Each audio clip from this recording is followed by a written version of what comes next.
Hello and welcome back to the Behind the Fic podcast. My name is Fate, and you're listening to the Behind the Fic podcast, a podcast that interviews fan fiction writers and asks them about the process, about their stories and how they got to the point of writing them and their amazingness. Yeah. Uh, Today my co-host is Kip, the wonderful Kip, Hello. and who do I have as a guest today? Oh, hi, it's webcomics from AO3. And sometimes webcomics was taken from Tumblr, but I don't really post fics there. That's just me screaming into the void. Isn't that what Tumblr is? Yeah, who doesn't do that Yeah. these days, you know? Yeah. So I have been writing fic for a long time, but this is the Legend of Zelda chapter, of which I really, really love, and I still consider my primary fandom, although I haven't written in quite a while. This fic that I'm going to read the beginning of today is called No Regrets. It's part of a series, but it is the most standalone out of all of them. Yeah, do I just begin? Whenever you're ready. Let's get to it.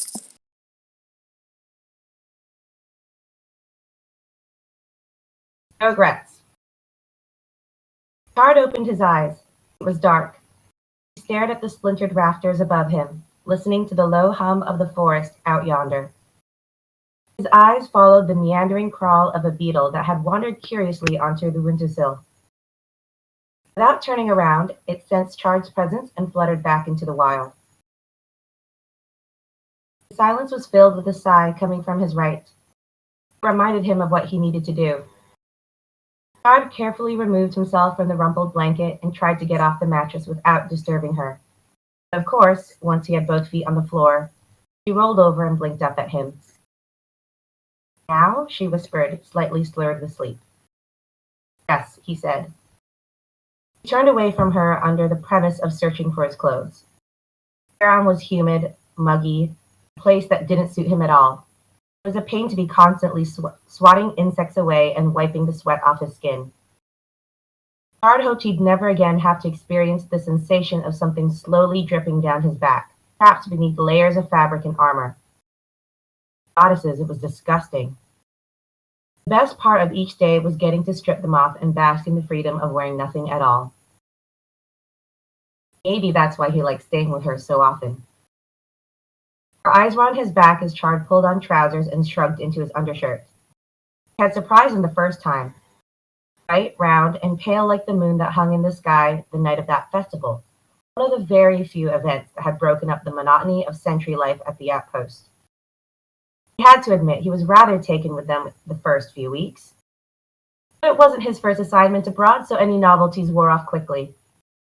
By the end of summer, he couldn't wait to return to a real city and leave behind the smattering of houses that claimed to be a village. He did his best to avoid turning around. I'll miss you, she said after a while. Your family will be glad to be rid of me, was his only reply as he now dealt with the mail and greaves of his uniform. Goddesses, why were there so many layers? This was taking too long. When you're gone, you let her words trail into silence. Chard was relieved that she didn't ask the question because she knew that she would not like the answer. He leaned over and kissed her for the last time. She clung to his shoulders, digging her fingernails sharp as claws into him. But with mail beneath his shirt, Chard could hardly feel anything. Outside, Damon waited with their horses. It would take a half-day's ride to catch up with the rest of the company at the Eastern Post, and another half to make it all the way back to Castletown. He regarded Chard's confident stride with the weariness of one who had already given up on lecturing. He didn't tell her. It was a statement, not a query. That'll just make it worse. Damon shook his head at him. Chard swung up onto his horse from the back, vaulting over its rump to land perfectly in the saddle. He wheeled it around to shoot Damon a winning smile, the same one that had melted so many hearts. Come on, let's go home. 1 year later. It's called Making the Eight. It was late afternoon in the Castletown Watchtower barracks. Most of the guard were finally off duty, making way for socializing and relaxation in the mess hall. Guard leaned against the wall and pretended not to be listening to this inane discussion as he gave his sword another careful polish with a rag. The soldier's fat face was shining from sweat and red from ale. He held up his fingers as a pimply-faced recruit listened on in earnest.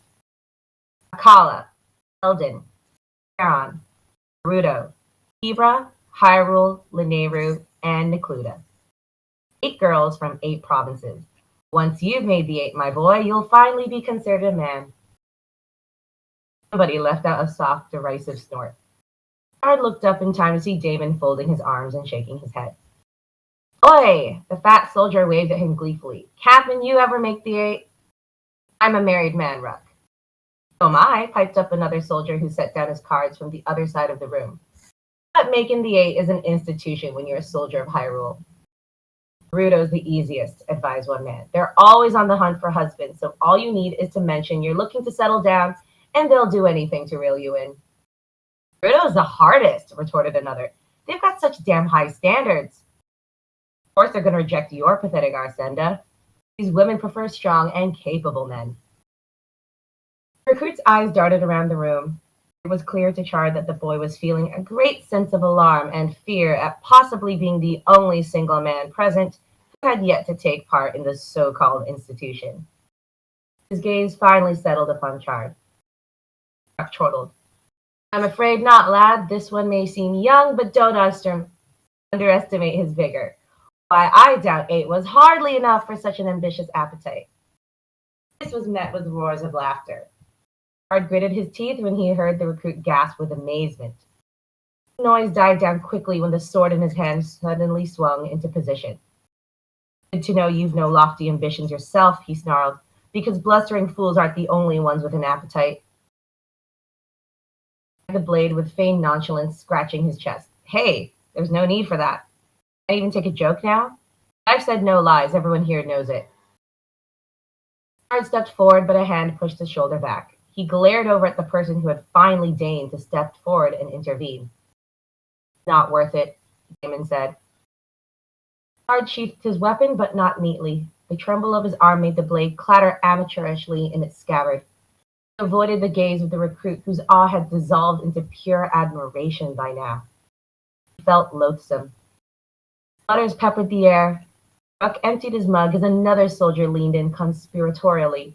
But his whisper was anything but quiet. He knows his way around a sword. In more ways than one, snickered someone else. Chard walked away. All went silent as he closed the door behind him. He strode down the narrow, dim corridors within the town walls. Every once in a while, his face would be striped with a light that streamed through thin arrow slits carved out in the stone. He reached the tower and climbed the ladder upward. The royal banner of Hyrule flapped maroon, blue, and gold against the pale clouds. There was another soldier standing below it, leaning on his spear. He glanced over at Chard in mild surprise. You can go, Chard snapped.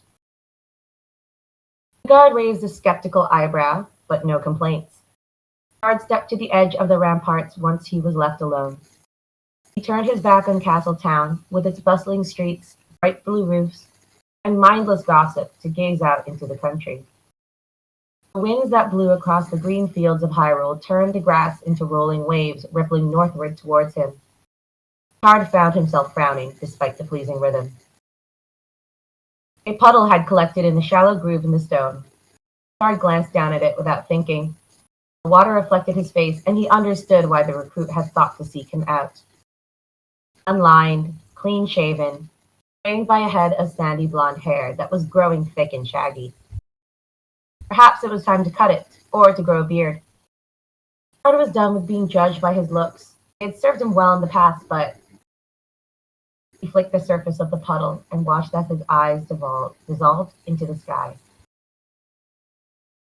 Soon the sound of footsteps came to his ears. Damon appeared over the ladder. That was an interesting showdown there, he remarked. Chard scowled and resumed hunching over the parapet. Damon came to stand beside him. He folded his arms once again, hands tucked tightly against his chest. Especially because Ruck was, in his odd way, only being honest. He's still an idiot. Yes, he is. He believed he was delivering high praise, so imagine his confusion at such a strong reaction. Especially since months ago we all would have expected some pride and perhaps even revelry in such a reputation. Damon, Card had had enough. Have you come to shame me? Responding to a question with another question is poor conversation, but I sense some regret coming from you. No, I have no regrets. If you say so. Damon loosened his arms, also leaning on his elbows. He breathed in deeply. You've been like this for a while. What's going on? Card didn't respond. He didn't want to tell Damon that he was right. His nerves had been on edge for weeks. For the past 3 days, Chard had woken each morning with a strange feeling that something was going to happen. Something that could change the world forever. It was neither a good or bad feeling, just a general sense of restlessness. All he could do was wait. He released his grip on the stone and straightened up. I don't want to be associated with these cretins anymore. I'm tired of the city beat, but I'm not interested in being sent to some backwoods garrison. Enough time there. Damon stroked his chin thoughtfully. Word has been going round that Commander Horan will announce his retirement, possibly as soon as the Queen has her child. A few months. Damon nodded. Someone's going to have to take his place. And let us pray that Hyle will send someone decent to clean this place up. Card turned to lean against the parapet instead. The blue roofs of the town changed hues under the shadow of the castle. It certainly won't be me. The uneasy energy seething beneath his skin calmed slightly at his friend's full-throated chuckle. I only meant that it's a good time as any to move on to something better. So, when are you going to take the royal trial? I always assumed that's what you plan to do, considering your father. Card felt his throat constricting. He now wished that he wasn't facing the great bulk of Hyrule Castle. The wind continued to flow past him, riding along the roofs and setting the pennants at the tops of towers flapping. Damon wised to the mood and changed the subject. Well, even if you stay here, there will be plenty of opportunities for advancement. If you also make it the captain, that could garner the attention of a noble lord who may employ you for more lucrative opportunities. I've had several offers, but my place is here. The lucrative but boring role of an over-equipped butler. Thank you, but no thank you. Damon threw his hands up. There's no satisfying you, is there? If this had been an ordinary day, Chard would have laughed. But despite the balmy breeze and the final rays of sun breaking over the cliffs of the Gerudo Highlands, he felt incapable of cheer. The sky glowed with the warm oranges of twilight, and his senses threatened to scream. Whatever was coming was almost here, and he could barely stand it. He was still staring at the way the castle's spires pierced the clouds above when another soldier came huffing up the ladder. He removed the plumed helmet from his head and saluted briefly to Damon, who addressed Chard. Delivery for you. Chard and Damon looked at each other. It was most unusual for packages to arrive at the watchtower on the verge of nightfall. They followed the messenger through the narrow corridors. Chard's apprehension grew with each step. When they reached the foyer of the watchtower, the hall was blessedly empty, save for the old clerk dozing off at his desk. The soldier pointed at a basket sitting on a far table and left without another word. The two men slowly approached the basket. It was rather large, Chard noted, and woven from dried river reeds that were still green in a few places. Damon's brows furrowed in suspicion when the basket suddenly wobbled on its own. Chard lifted the lid. A child lay upon a nest of ratty old blankets. It seemed that another had been tucked beneath its chin, but chubby legs had managed to kick it to the side. The baby's arms were raised over a head that had barely begun to grow soft wisps of sandy blonde hair. Chard and Damon started when the tiny mouth opened wide into a yawn, and eyelids fluttered open. Art stared into a pair of bright blue eyes in a familiar, but altogether far too young, face. Taking the 8, Damon said dryly, +1. Very Thank good. you. I'm assuming you're done. Yeah. Wait.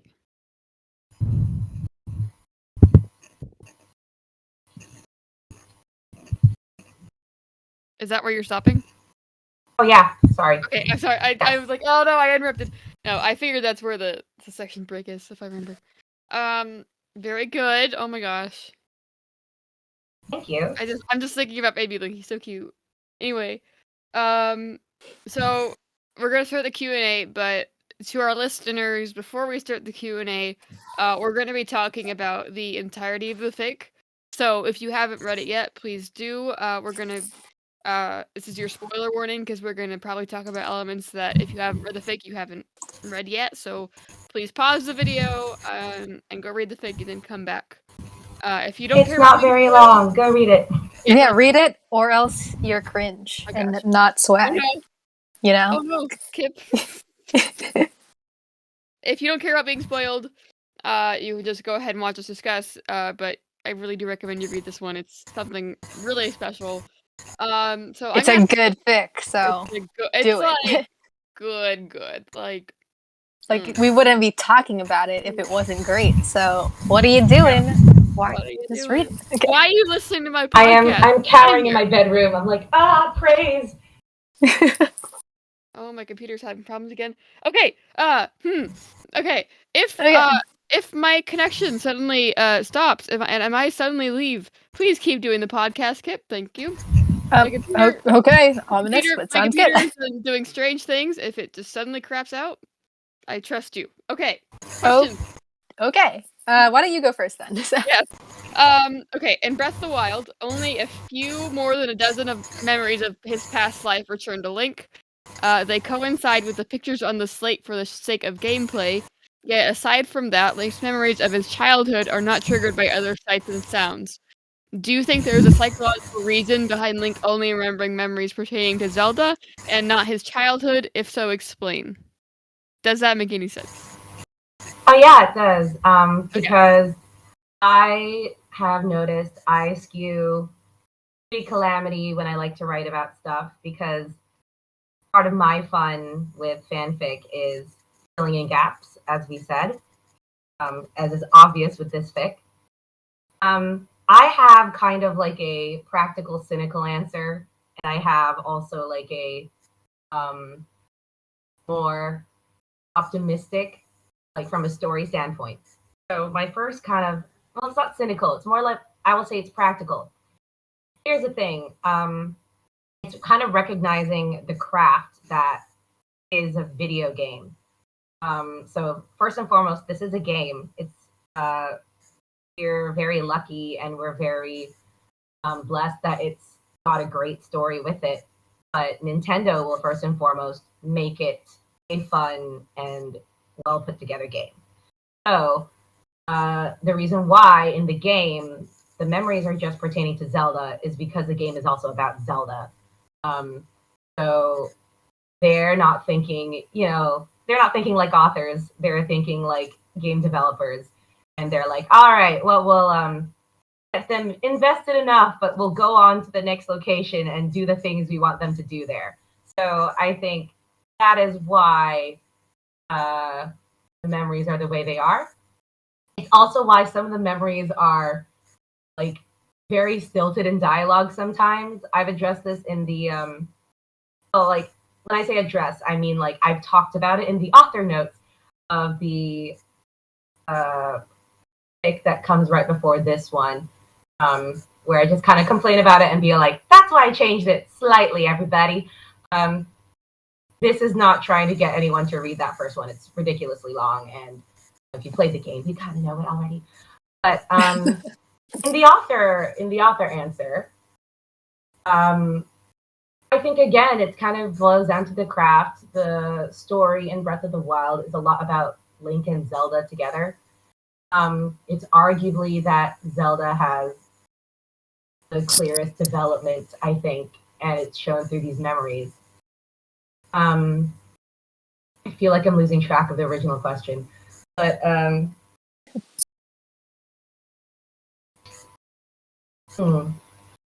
as an author, I think it's fun to look at the memories. It's focused very clearly on their relationship, and you can read it as platonic or romantic or whatever, but it is about Link and Zelda, and also you can also argue that the Sheikah Slate, it has any play in it.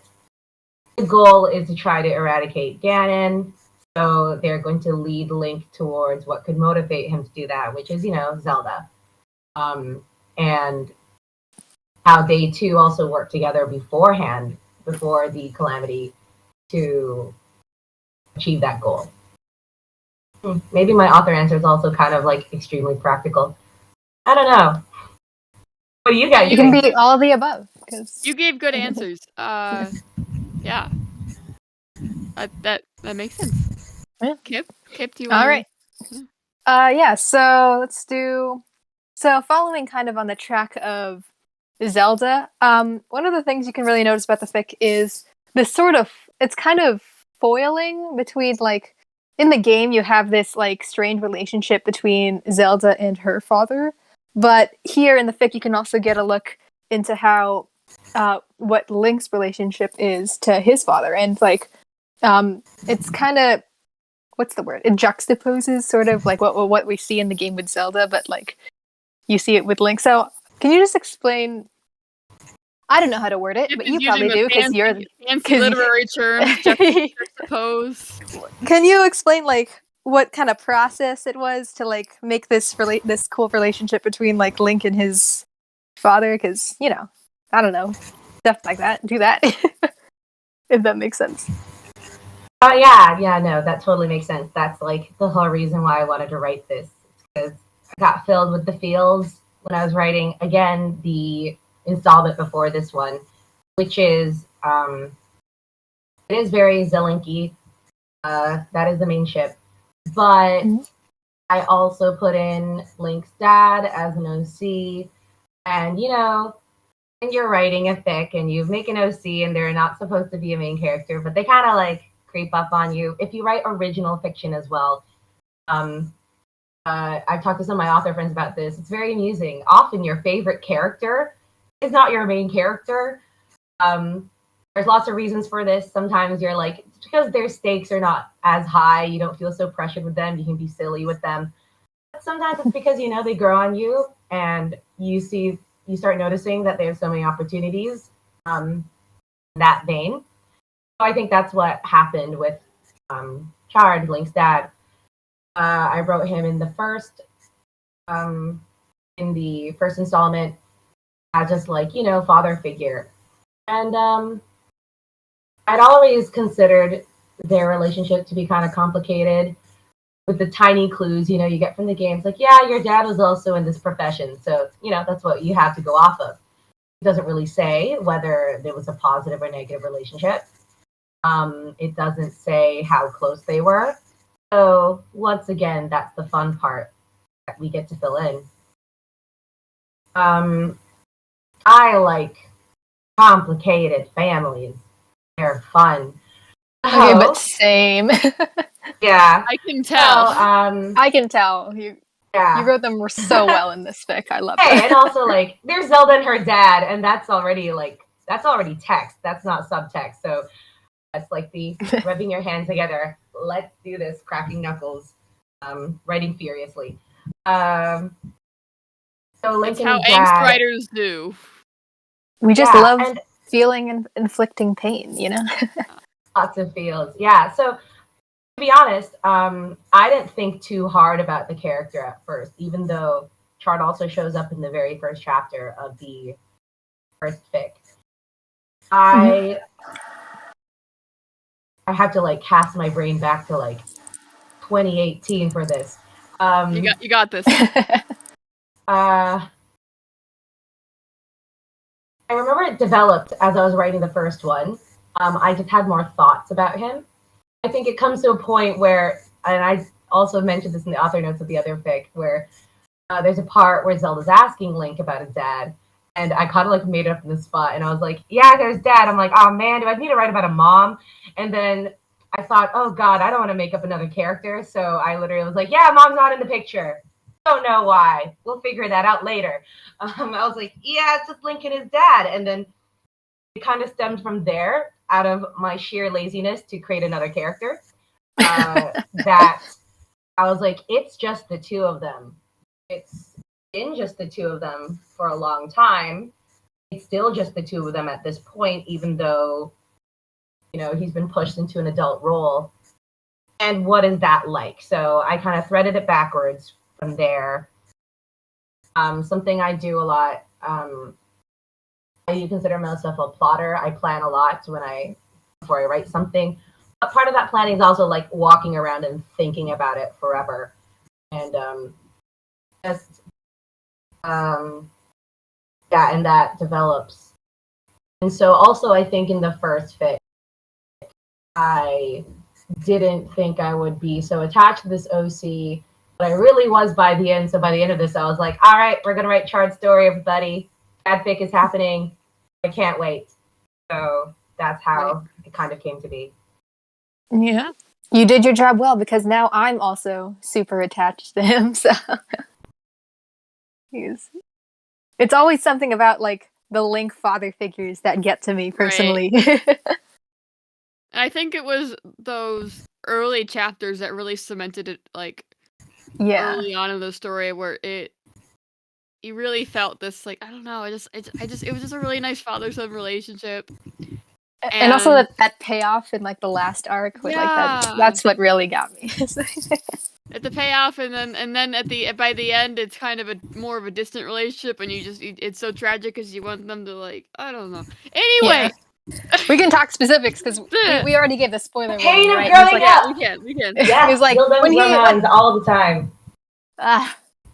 Okay. So, speaking of which, speaking of the relationship, we're segueing into each other really. We're we're an expert at this. We got it. Okay. One of the most poignant parts of the fic for me is in the first chapter when Link's father insists that his son not be given a sword, which is due to him wanting a better life for his infant son, and Chard is more right than he knows at the moment. When Link is given a sword for the first time at Zora's domain, where do you feel like Chard's feelings of powerlessness comes from? Because, like, I feel like when he's just looking at his son who's a baby, and he's like, wait, he's not having a sword. I want nothing to do with the soldier stuff anymore. And then you go back 4 years after that, and he seems to have lost that agency. When seeing Link grow up into this prodigy. So what do you think of, what was the question? Where do you feel like Chard's feelings of powerlessness come from in that moment? There we go. There, I made my point. Okay. Okay, so another super fun thing about Zelda is that there's so much, like, there's a big thing about destiny, right? Which is also really fun to play with. And especially from, I think in Breath of the Wild, a lot of fic writers like to mess with that because that's what the game introduces with Zelda storyline. I've actually never read it as she's ever tried to defy it, but she's searching for a way to define it on her own terms. Right. So, like, the ones where she's like, no, I don't want to be a princess. I'm like, I get it. But personally, I don't think so. I think she's super down being a princess, but she wants to be a nerdy princess. That's all. So, so in the case of Link, it's kind of the same thing. He's just, I was also thinking about, kind of social classes and how, like, especially like the part I just read, they're talking about like career branches. They're saying, like, this is also the evidence. I'm one of the older fic writers out there, where they're like, okay, you don't like your job, fine, like, promotion, changing track. you know? And I was like, maybe it'd be better if you get that very promoted, much reflected where I was at my life. But it's a social thing. So Chard, when he's very young and, you know, he's still not very ambitious, I kind of imagined him to be in his like mid to late 20s in this first Okay. chapter. And I would say that, but, you know, by the time, yeah, as you said, a few years later in Zora's Domain, he's like clearly on track in this field. He's like cemented in there. He is Right. also, it's strongly implied, he's following his dad as well, and who was also a royal guard. And Chard also has, like, you know, I could write another fic about Chard and his dad and those like feelings there, but I won't. That will be a never-ending chain. I'll be doing all this lore all the way to Skyward Sword probably then. His father and his father and then his father. His father, and his father and his father. But and I think I'm running away with the question again. Sorry, let me bring it back. So It's fine. But he realizes his powerlessness. So I think he's kind of like goals have changed. I think I kind of also wanted to show, you know, it's his maturity as well. I'm hoping it doesn't read too much, although I totally understand, and I think there is a little bit of this in there that he's settling for this. I think it's kind of more like when Link was still a baby, he was still like, yeah, if I could choose for him, right, I would say like, don't do this, just go off and live a good life. Right. I was an embarrassing boy. Please don't do that. Please don't do that. I know it. So, you know, I think that part of that is also a bit of, well, first of all, in the Zora's Domain part, it's like right in front of everybody. Everyone, it's like a banquet, and everyone is staring at them. Mifa is right. a There was that too. The expectation. So she's making like a big show ceremony out of it too. So like he's like, well, I can't say no. She outranks me. She's being nice about it. Link kind of wants there's it. There's a whole like, for the reason they're there is to like secure these relations, and he's not gonna like reject the gift. Right. Yeah, there's I have so much fun writing Zora's Domain. Like I see them as a lot of very dramatic people. So yeah, there's like at that point. Oh, and also at that point, yeah, that's a good point to bring up. It's more than what he wants. He realizes like, well, I can't just like kind of, even though it's my kid, I can't, number one, barge and be like, no, at someone who outranks me. Number two, like if Link chooses to go off and do this, I like can't stop him either. He's his own person. Right. And then as the fic develops, you also kind of, you know, at that point he's a little bit like, okay, he's his own person. Right.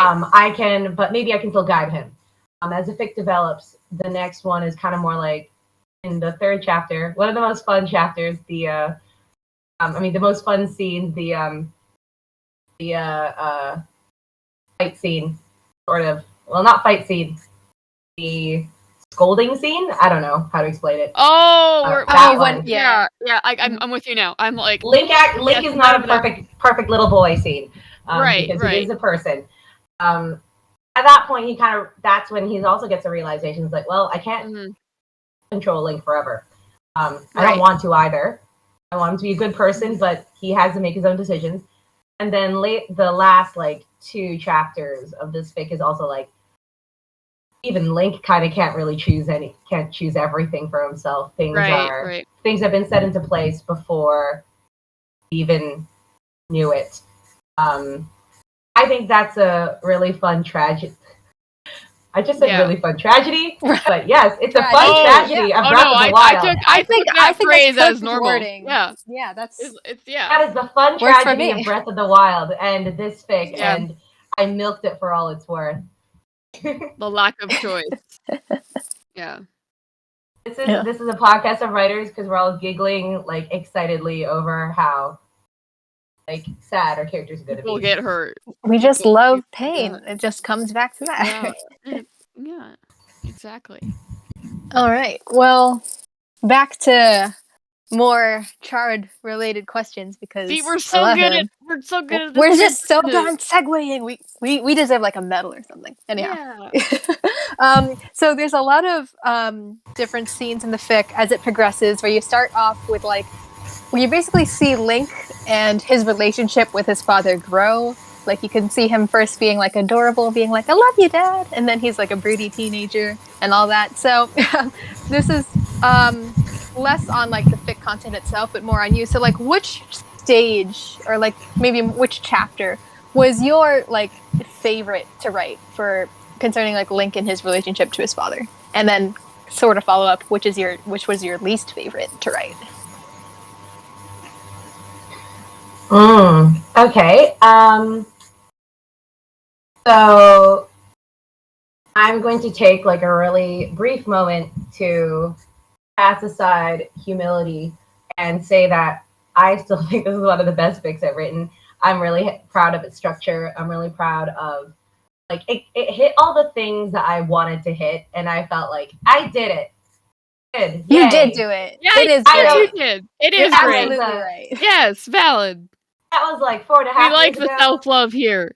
And I don't know We if I'm ever encourage the going to get self-love back to the here. spot to all the things I hit in this fic, and I don't know if I'll ever do that again. But I'm glad I did it You once. got you I can do believe in it. you.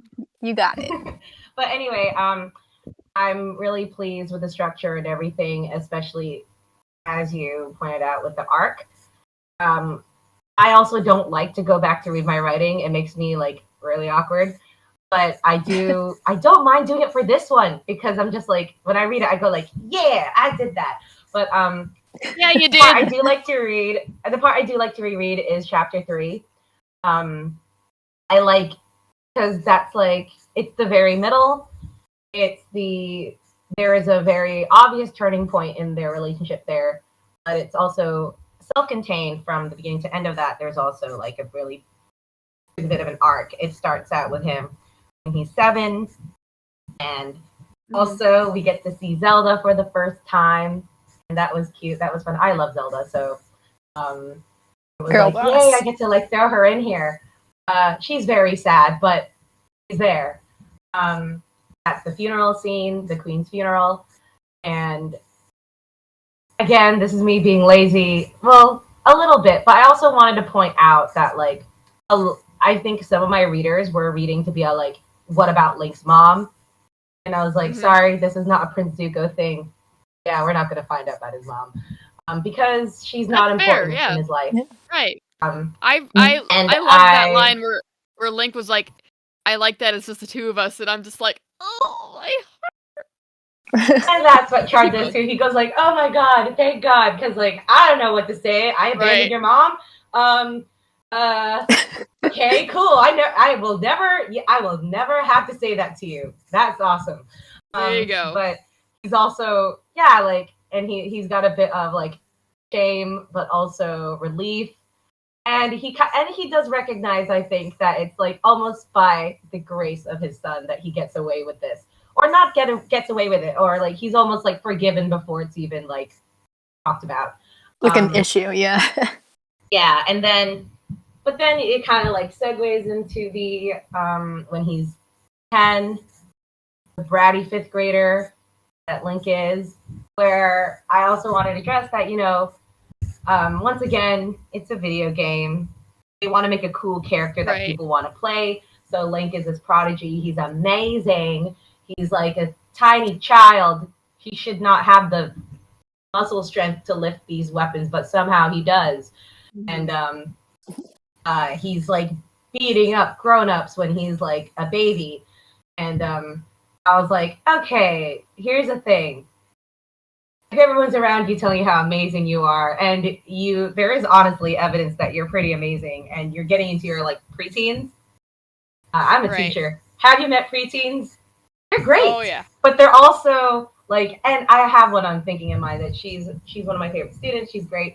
She is just brimming with like all this confidence, and she's like plowing to life. And I think she's a lovely person. So I'm like, awesome.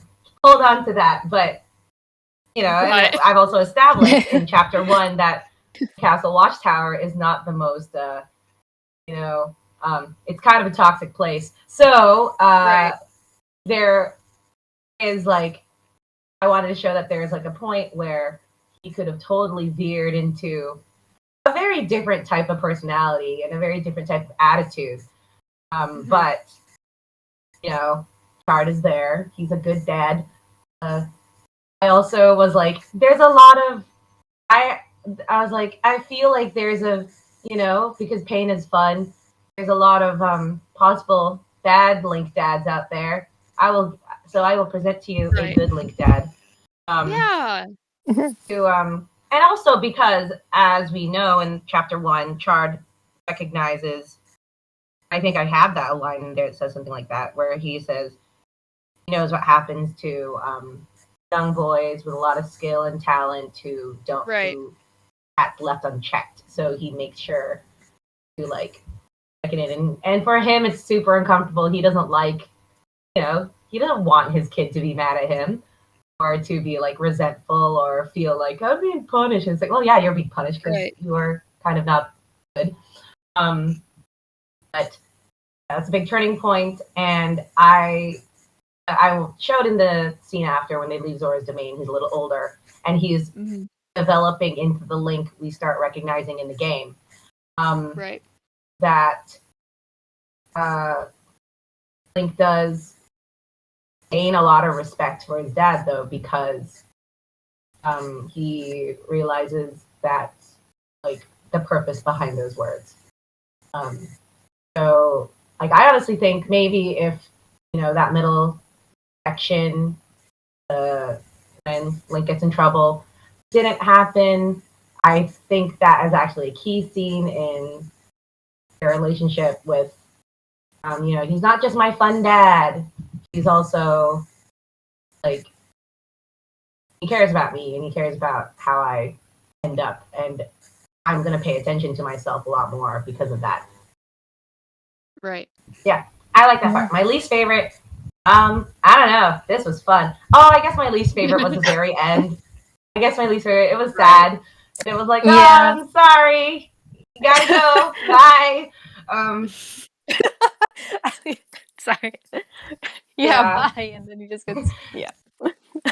Like, sorry, you're kind of really for close to the potential Calamity, readers, so that you is not surviving actually is how like it ends. It's not that not. flippant, I promise. Yeah. Yeah. Yeah, just change the last line. The last line was okay, but I think it would have a better impact. It was just sorry, bye. Just like Bye. I'm kidding. Okay. All right. Is it my turn? I Yeah. don't remember. I always forget. I'm like, wait. It's your What turn. am I doing? What is I time? also talk a lot, so sorry about No, that. that's okay. Oh no, it's okay. We prefer guests who talk a lot. Like sometimes we get guests on here and they like give short answers and we're like, okay. I'm like, talk. So Please talk do more. You're here to talk. this podcast okay. is for you to ramble anyway. Yeah. So you're doing your job. We want people to have like the bravery to talk because this is the place. Like, we want to hear you. Okay. Anyway, my last question. Even though I could ask so many more, but like I didn't want. I always limit to 3 questions because I don't want to like annoy you. But okay. How do I you could talk think? about this forever. I've been holding on to my thoughts about this fic for like 4 years. Oh, that's good. Okay. Well, I hope you like my question because okay. How do you think Link's father like? Okay, I cannot speak. I'm gonna. You can do it. I believe in you. You can do it. Okay, so obviously we're segueing really well. Spoilers: Link's dad dies. He's like right next to the Calamity. That's okay. Sorry, bye. He's not gonna make it. So obviously, like we don't get to because this fic is kind of from his perspective, and so when he dies, like the most obvious thing I could say, like that's it, his perspective done. But Link is still like doing Linky things, Calamity. So how do you think Link's father would feel if he were still alive about Link's decision to prioritize Zelda over fighting Calamity Ganon at Hyrule Castle?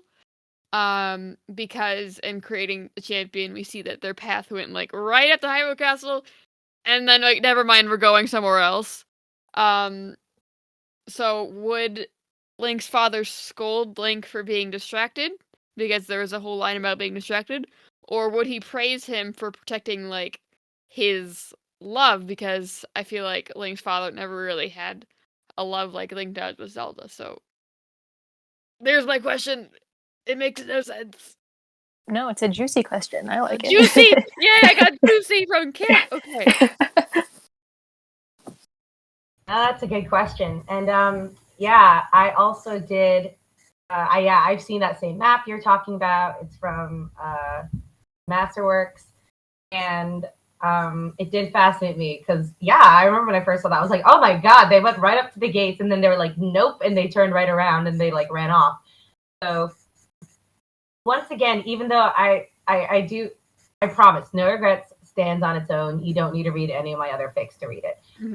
I think most people have not. Well, maybe half and half. Um, but in my previous installment, I do address that where Link and Zelda do run up, and they're both a bit like, oh god, look at this terrible place. Like, oh no, like everything looks awful. We're not ready, but I guess we should try because they're kids and they're like, right. But this has been leading up to this moment. We're supposed to do this, right? Yes. And luckily, Link's guard friends happen to show up. I realize I like making like OCs for Link to like Link, and I'm like, Link, you're so lonely. Let me give you some friends. So Yes. he has like these two friends in like the Royal Guard who are like a lot older than him, but they kind of look out for him. And they just so happen to be there. Lucky for him, very serendipitous. Hylia's hand is setting the chessboard. And they're like, Link, your dad is gone, and Zelda, your dad is gone. You two just have to turn around and go. Don't try. And so they're like, oh, okay. And well, they're more like, oh, okay, we will not think about what that really means right now. We don't have time for this. Right. We don't have time to be wrecked, so we need to run away. And that's kind of what they do. Okay. And I think in the last chapter, we see Chard, like, giving out his final orders. He does tell people to evacuate the castle. He and Rome understand that they're doing a final showdown. I would think that he wouldn't mind. I think he'd be relieved because, it's also like, if he could, he would take this duty away from Link if he had any way to do it. He'd be like, yeah, let this pass from him and her. They're just kids.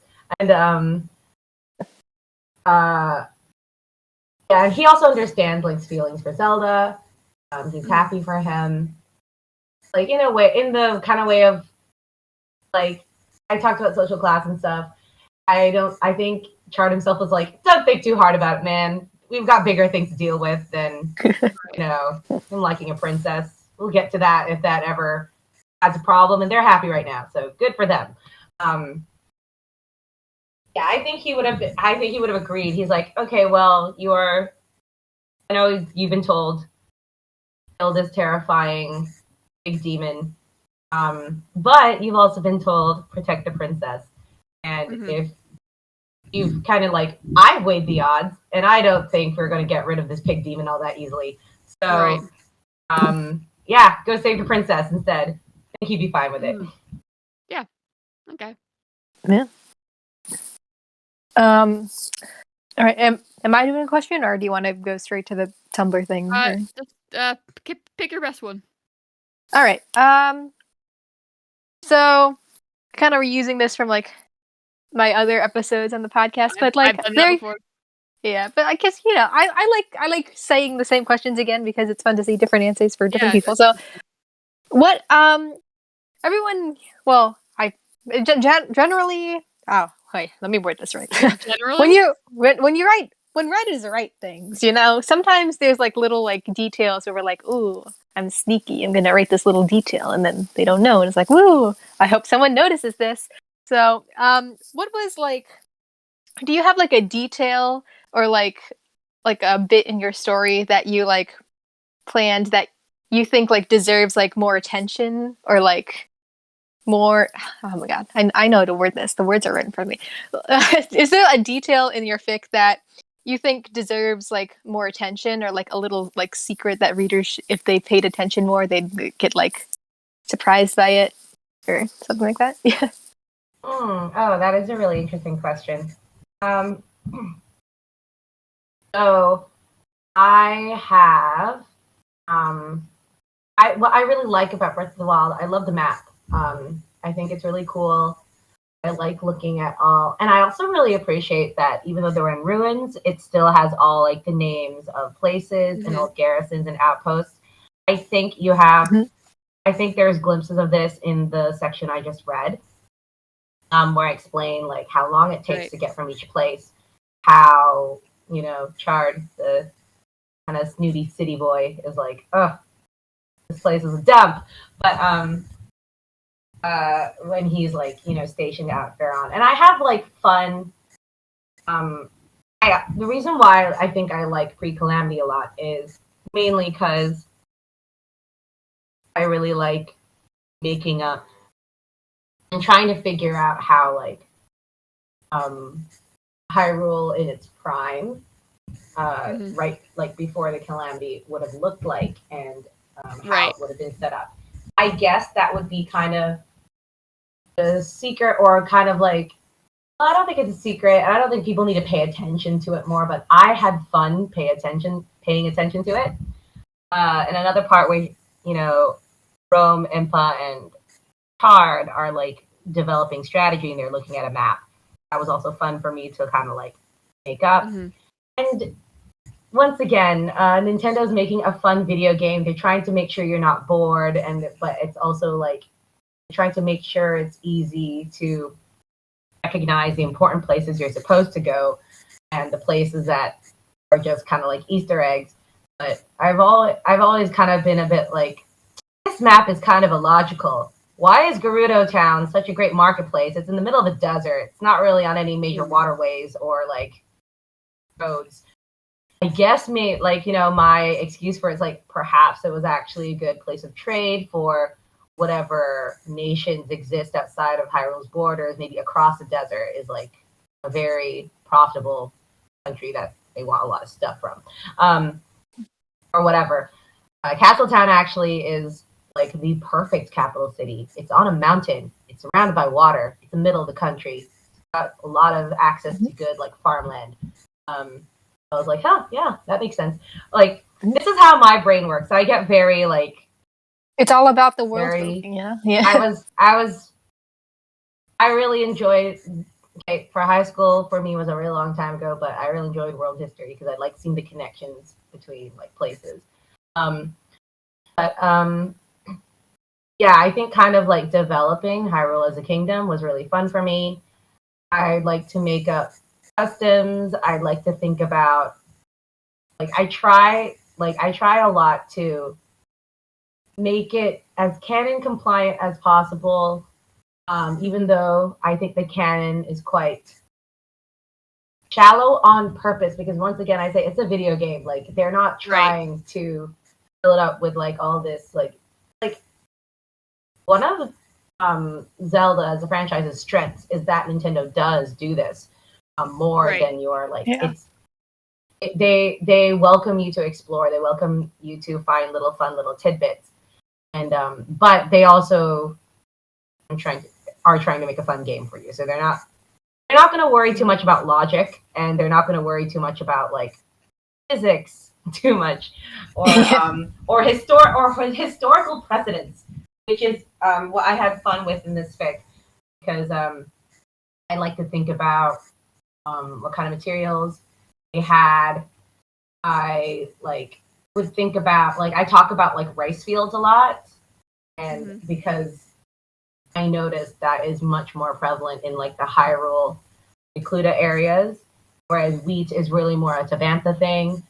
So I was like, yeah, they don't really have bread a lot actually down here in Hyrule. The Rito are Mhm. really more the bread people, um, and or other things like that. Uh, so I'm really happy with what the game gave us. I thought it was a great starting point, and it was really fun as a fic writer to take what they gave us and run away with it, and that's the fun in it. There's a lot of I like reference a lot of places, and I look at the map a lot. I'm lucky. I have an actual map of Breath of the Wild in a frame above my desk, so I can look up at it and be all like, there you go. "Where do things go?" I have to look online. Yeah. ZeldaDungeon.net/Breath of the Wild -map. Yeah. -full. And yeah, there's a lot of like this is gonna be very hilarious. I still technically, personally, have not finished the game, but I do like I often would like I have friends. I watched my friends finish the game. I sat next to them with my phone out when they complained that they can't beat Calamity Ganon, and I'm like, you have to use your shield, and they're like, ah, and then but so you know how, you just haven't yourself. Yeah, you just haven't done it. My own gameplay. I'm still like wandering around. I think the last, if you open up my game right now, the last place, like I'm like wandering Lanayru Promenade because that's the last place I had to write about. So for me, playing the game is a lot of like, I'm gonna bring Link here because I want to know what it looks like. How long does it take for him to references. walk? How many steps is he gonna take? Yeah, I've done that. I went to the top. I went to the Spring of Wisdom, and I had him. I was like, you're not allowed to run. You can only walk down this mountain. No, but I did that. And then I was like, okay, that takes 4 hours. Let's incorporate this into the fic. Yeah. That's literally what like probably 200 hours of my gameplay in Breath of the Wild is attributed to. Just like me counting like how long it would take and like, oh, where was this section if he walks here when it's raining or blah blah blah. Like, yeah, so that's the answer. Yeah. That's like that. And I guess it's not just me, obviously. I think a lot of fic writers, we do this. Yeah. The secret is we're like, let's make it as game possible as possible. And if I said it took him 4 hours to walk down that mountain, because it does take Link 4 hours to walk down that mountain. Yeah. All right. So, shall we move on to the special question of the evening then? Or? Yes. So we have some Tumblr submitted questions. We've been working on some that have been submitted to us by Quillinink 333, another amazing fanfic author. Shout out. What is my brain doing? Yes. Okay. So all three of us answer this, but our guest goes first. So the question is, what's your favorite fic that you've written so far, and what do you like about it? It could be this one. Doesn't have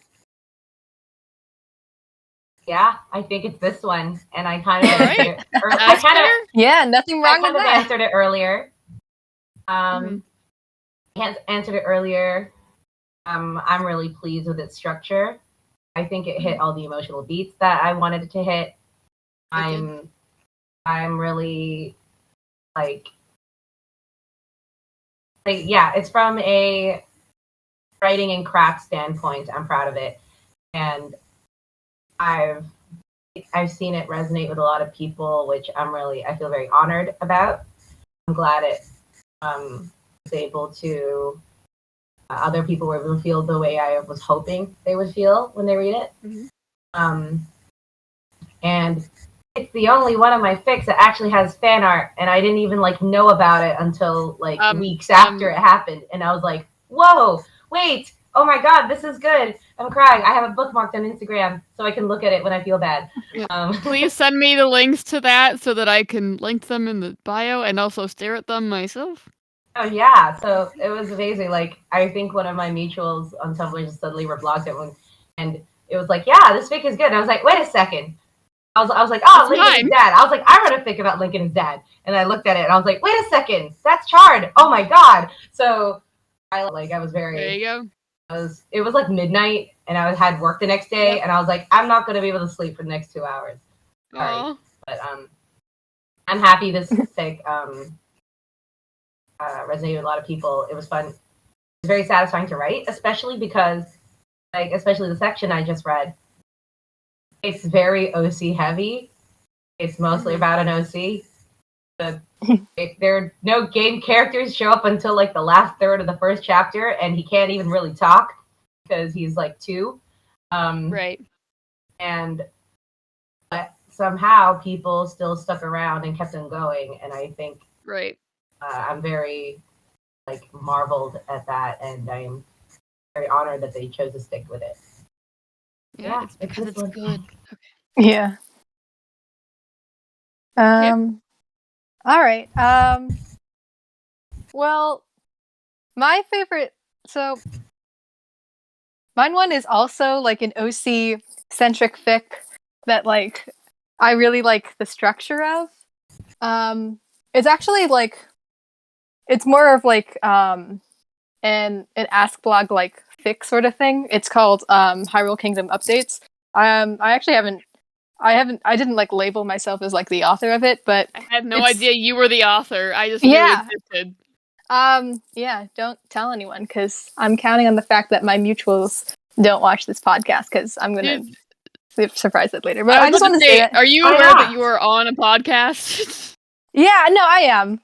I was just thinking because I was gonna talk about it later this month anyway, so might as well do it now Okay. also. But it's also my favorite fic because I think it's also the reason why I really liked your fic webcomic because it has like so many of like the things that I love that I also emulate in my own writing. Where like especially like Link and his relationship with like his dad and all this like pre-calamity stuff because like that's like my favorite. Those are my favorite. Mhm. What are the words? It's just that's my tea, if you will. You know, my bread and Her cup jam. of tea. Her cup of My tea. cup of tea, my bread and jam, my perfect little breakfast in the morning. That's all. That's what I love. Your bread and butter. Mhm. Exact. That's the word. Bread and butter. That's okay. But yeah, I liked doing that, and I also like my fic there because I'm just really proud of like its structure and its arc because I love like planning out the little character things and like how it all fills and flows together. But yeah, that's Yeah, my writing is a favorite one craft. so far. So Writing is a craft, and I just love yeah. crafting it. Yeah. Yeah. Yeah. So how about you, Fate? It's my favorite fic that I've written so far is A Moment Beyond. I've talked about it a million times on this podcast, so I probably shouldn't talk about it anymore, even though it's going to be on the podcast eventually. But I just love it because what I was able to do with it and how it grew past what I ever expected, which it was really special to me, and how everything just clicked together and how it was basically just a month of constant ideas, and it was just an amazing time of writing it. Like, writing it was more fun than anything else, like, piecing it all together and being like, "Oh, that would be good," you know? So I really enjoyed the experience writing it, and that's why I love it. So, yeah. So webcomics, what can you say about what you're working on, and what would you like to promote for the audience, for promote of the things that you have going on right now? So, as we've mentioned a few times, this fanfic was written in 2018 and we were recording in 2022. I haven't updated my AI3 in a really long time.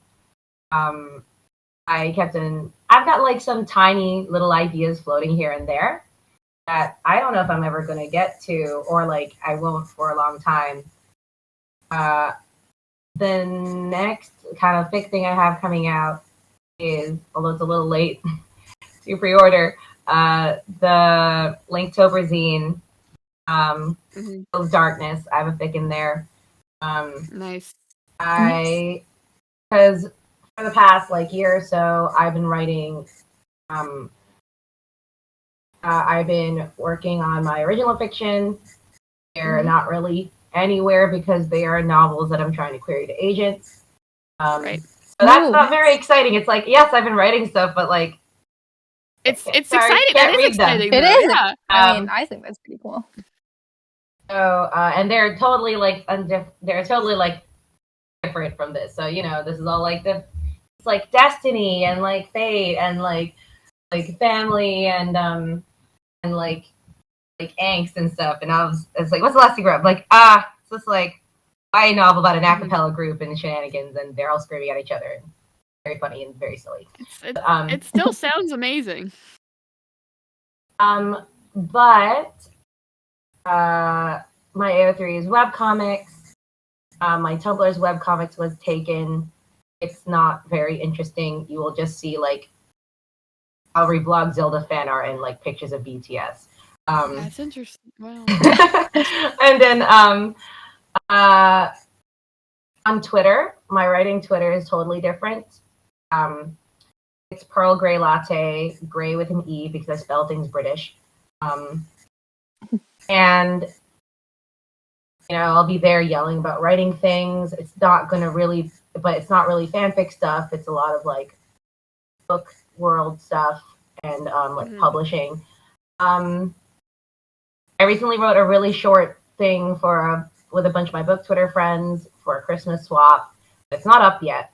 I think the person hosting it is a busy bee, so she hasn't had time to upload my story yet. That's also totally not like the fic. Oh, it's like this funny story about a person who's got a ton of layovers on their flight home. So it's like very modern, very not the same vibe. But yeah, if you want to play the game of will webcomics ever update again, I still feel like one day something will appear on the AO3. All right. Like some of the proposals I did for Linktober zine, in the end I could only write one. I really like the one I wrote, but there was another idea that I really loved, and it would have a similar vibe to No Regrets in the sense of it's really not about Link, and it's about like the rest of Hyrule, and and it's actually kind of between. It's kind of like Age of Burning Fields instead of post or pre-Calamity. Very cool. So Calamity. Yeah. Ish. Calamity. Yeah. Yeah. So I'm gonna put all those links down in the description so that people can follow you and look at all your cool stuff. Okay. That definitely deserves to be looked at. And I'll put I'm gonna say my thank you in in-camp advance. information on there too. I'm gonna say thanks in advance because it might not be very Zelda-y. Sorry. No. People It's okay. follow her. Shush. Don't listen to her. You're an amazing person regardless of the fandoms you expel. Thank you, and thank you very much for hosting and organizing this. It is a big undertaking. I'm very impressed. Oh, okay. Thank you. So I'm gonna it's time to end off, but thank you so much for being here because like when I started this, I was like, no one's gonna sign up. No one knows who I am. No one's gonna sign up to this podcast. But then amazing people like you show up and it's like, oh my gosh, this is an actual thing and I'm doing something. This is amazing. So yeah, thank you so much. Your fic really was something special and I really hope that people are compelled to read it because of just the existence of this episode and that their hearts are touched like mine were. But until then, and until we see people in a couple weeks for Ashley's written words and How to Be a Queen, which is really exciting. We'll say goodbye for now. Yeah. Mm-hmm. Okay. Great. Bye-bye. All right. See you later.